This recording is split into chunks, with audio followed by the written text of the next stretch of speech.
this is Lindy from Love Create Celebrate. Welcome back to our channel where we share all of our DIY and home renovation videos. Today's video is all about how to design a space. If you have not subscribed to our channel, don't forget to hit that subscribe button so that you don't miss out on future DIY and decorating videos. I have been asked so many times how to decorate a space, and I thought it was finally time for me to make a video for you guys. I really wanted to go through the process that I go through when I'm designing a room. And right now it just so happens that we are starting out with a renovation upstairs. We're building a new ensuite that involves moving walls and making new layouts, so it's the perfect room to show you guys. So I'm going to go through all the different programs and tools that I use. I'm going to go through how I draw layouts, how I make a mood board at the end, how I look for products and store all of that information. So if you're interested in learning about how to design your own space or just interested in the process that I go through to come up with our room designs, definitely stay tuned for this video because it's going to be a good one. And then in a couple of weeks from now, this space is actually gonna come to life. So right now as I'm filming this, it is not done, but hopefully in a couple of weeks I have a reveal video for you guys and you can see how well my room design matches up with what we actually share in the end. So this process is gonna look a little bit different for everyone, and there are definitely more advanced tools than the ones I'm gonna show you today. This is a great starting point for anyone looking to design their own space. So let's get into it. For this project, we're actually creating an ensuite where there never has been in our master bedroom. But before we ever get started, we like to think about all of the big picture things, like what is the purpose of this renovation? What is the function? Who's going to be using it? How do we want the space to feel? When it comes to projects like this, where we're taking our room and doing renovations, especially if we're moving walls, plumbing, or electrical, we always start with my husband. We stand around, consult about the space, talk through all of the different design and renovation decisions, and just kind of air out what our options are. This is the stage where I air out all of my crazy ideas. Like, what if we possibly, is there any way we could add a skylight? You know, I did legitimately ask him if we could put extra natural light in here. Not putting a hole in the roof. So this is the point where Russell reins me in and says, this and this are not possible, this and this are not functional, or whatever. And it gives me a better, clearer direction of where I can go with my design moving forward. Well, and it's a lot of compromises. There's things that I can be stubborn on, and there's things that you want for looks, and we have to try and find a middle ground. Yeah. Together we will come up with a budget for the space, which in this case is around the $5,000 mark. I think so, with us doing all the labor. We're gonna start here, have a little conversation, and then I'll walk you through the process with us. If you're moving walls and you don't have someone handy at home, you may need to bring a contractor in for this conversation. But this is where we draw out the lines for possible new walls and chat about all the things like pulling permits and which professionals we might need to hire for any electrical, HVAC, or plumbing. So the inside of this tape is finished drywall, and then we have, so this is like studs. The stud's right here. So is curbless a possibility in here? Yeah, I think so. It's gonna be modifications to the shower pan. Can we push this in a little bit? No. You can't push the shower can start here? Yeah, you can't push this wall in, but I could push that wall in. We need to steal a little bit of square footage. Because there's not enough room in here for a vanity if you were to start it like here. This is only gonna be a one-person bathroom. Because we're doing a rain can. Yeah. I want to make sure that whatever I'm choosing for a rain can is going to be an appropriate height, like above us. Yeah. Full water. Small little vanity, medicine cabinet, and then we talked briefly about doing something inside here. I might do a MDF built-in shelf. Like a niche for the vanity. A niche, yeah, but painted white or the wall color. Yeah. And there's just one pot light here. And one in the shower. And one in the shower. And then one light above the vanity. Yeah. And then which is a lot of light. Shelves here, yeah. Too. So there's only two of us. And we shower at the same time, most days.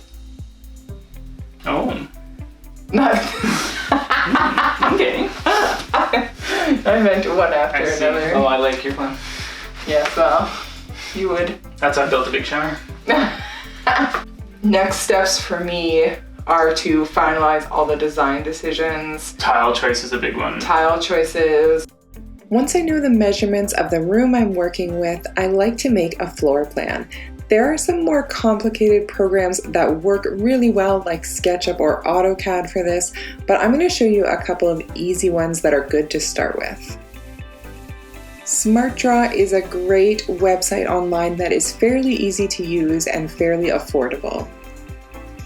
It has a ton of different room layout options. What I like to do is look for the room that I'm currently working on, which in this case is a bathroom renovation, and then I like to start a new bathroom plan. Once you get into the software, you can draw out your unique layout, or you can choose from one of their layouts and modify it for your space. The bathroom that we're working on is a T-shaped space, so I'm going to take that template and modify it by putting all of my own dimensions in. Some of these programs take a little bit of time to get used to, but once you've done a couple of room layouts in it, it all becomes very familiar. The reason I like to do the layouts at the beginning is so that I know the plan in my head is actually going to work on paper. I like to get a general idea of how the spacing is going to work and how things are going to fit once the doors and windows are in place.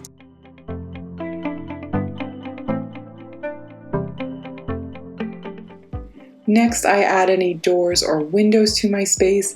In this case, we have one pocket door, so I'll look for the pocket door icon and then change the dimensions so it's the same as the one that we plan to install. And then finally, I will put in any of my fixtures or pieces of furniture that I'm using.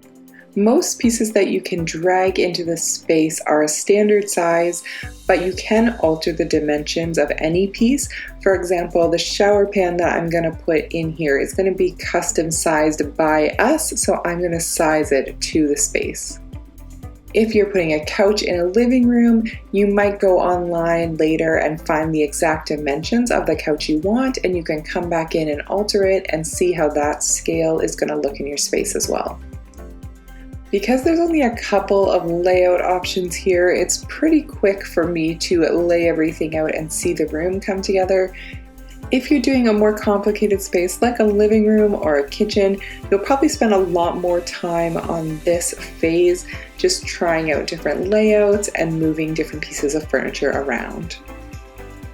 Then once you have a layout you're happy with, you can make sure that there's the proper distance between all of your different fixtures or furniture pieces, and you can check to make sure you can actually find pieces in those sizes.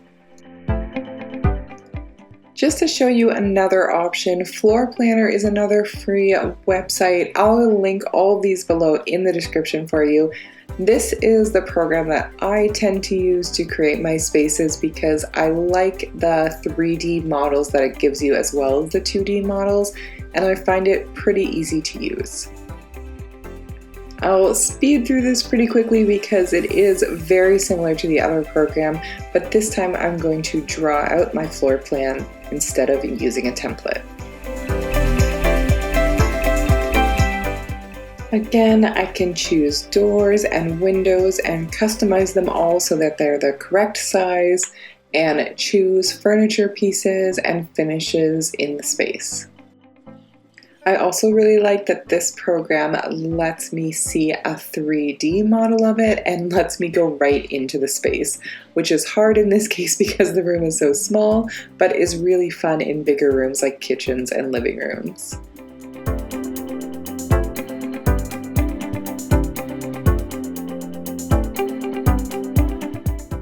Now that we have decided on the layout, made sure everything's going to fit in properly and have enough space, it's time to do the fun part for me, which is the actual designing of the space. So I'm going to show you how I find some design inspo, how I search for products, and how I put that all together in a mood board. And that is all on the computer here. Before I actually get to the computer, one of the places I love to go for inspiration is Instagram. Instagram has a feature that lets you save items, and I save items according to rooms. So I have a bedroom saved folder, a kitchen folder, and a living room folder. And when I come across photos on my feed that I like something about, I will save them to the right room album. Then when you're in the beginning stages of designing a space, you can go to those albums and see if anything pops out to you as inspiration. If it does, you can go to their site or their page to learn more about the room or the project, or you can pin those Instagram photos to Pinterest and use them in your Pinterest boards, which I will show you next.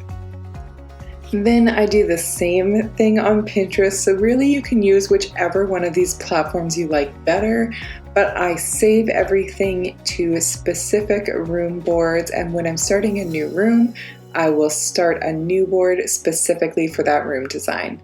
So this one I am going to call Modern Ensuite. As soon as you create that board, Pinterest will automatically suggest some things to you.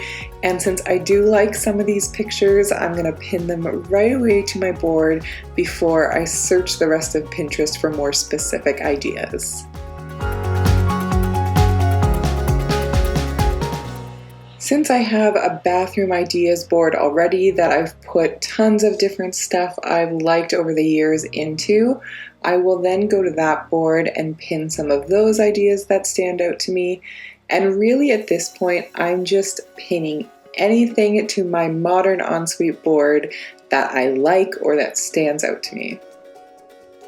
And finally, you can use the search bar in Pinterest to search for some more ideas.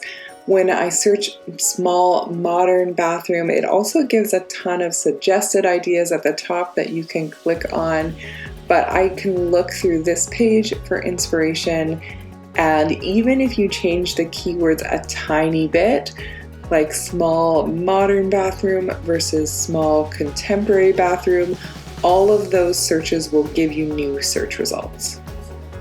So now I have a beautiful board full of ensuite ideas. Often I'll have a lot more pins than this, but this is what I have for now, so this is what I'm going to show you for this example. Now I do two things. I look for common themes and I look for things in the board that don't quite fit that I can delete. And you will find common themes. It might be 8 rooms with a camel leather couch, or it might be 10 bedrooms with a tufted headboard. Whatever your themes are, look for those things, and then you can delete some of the outliers. So on my board here, I'm seeing a lot of white tile. I'm seeing an accented vanity that I'm not going to delete because I really like it. I'm seeing wood accents, so I'm going to go through and delete some of the things that don't quite fit.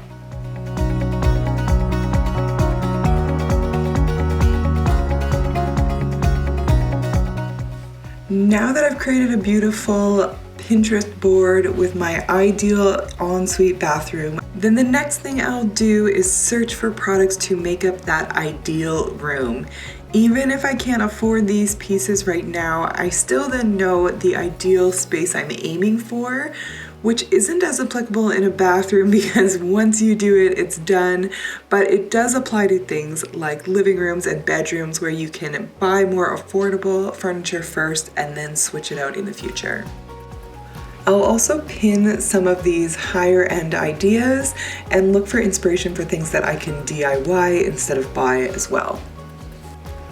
I'm going to show you a couple of different ways to make mood boards with the items you find. But once I find an item, the first thing I'm going to do is take a picture of that item. And then I want to record all the information about that item so that if I have it in my mood board later, I still have the information. So usually I just create a simple little spreadsheet with the product name, the link, and the cost so that I have it all in one neat and tidy place. And then I'll just keep searching for different materials for a while. I'll go to some of my dream stores, some of the stores I really like, or some of the stores I frequent, and I'll take multiple images of the same thing, for example, mirrors here, just so I have different options to pull from when I'm putting the room together in my mood board. I'm also using another program on the side here to save materials, which I will show you shortly. And my final step here is to make a mood board or an inspiration board for the room. A mood board is a visual representation of what you want in the space, so it can include colors, textures, inspiration photos, products, or pictures that convey a feeling. Okay, so let's make a mood board. The easiest way and the free way to make a mood board is just by doing it in PowerPoint. I don't know if you guys all know that you can do this, but it is really easy. You can pull any of your saved pictures by hitting Insert and Picture from File, and then pulling any of those images, resizing them or rotating them as needed for your design. Then you will have images that have white backgrounds already, and usually I want to remove those backgrounds, which is super easy to do in PowerPoint. So I will just put it over top of something else so I can really see where the background is. And then I'll hit Remove Background and resize the box so that I get the full picture of the image, and it just takes away any of the white space or background space that isn't needed. And that's all there is to it. Now you can just pull in all your different images, remove backgrounds, and create a nice looking mood board that gives you a pretty good representation of what your new space could look like. I'll often add some of those Pinterest images just so I have a good visual representation of some of the key elements in the space. So this picture has black faucets, white tile, and some wood, so that's why I put that one in. And then you can also experiment with different pieces of your design, like pulling in different mirrors and seeing what you think is going to look best in the space. The other thing I often do that I didn't do here is pull in some paint swatches and just put some visual representation of what I might be painting the walls in the board as well.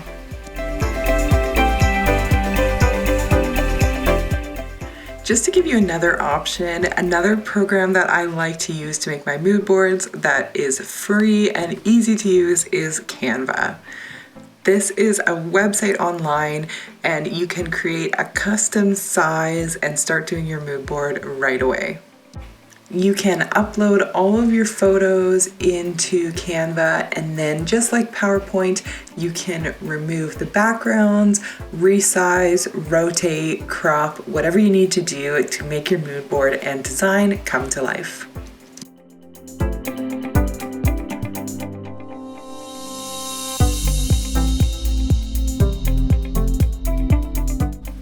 And the final program I'm going to show you is called Design Files. This is online and you do have to pay for it. It has a free trial, but I actually do use this one because there's a couple things it can do that the other programs can't.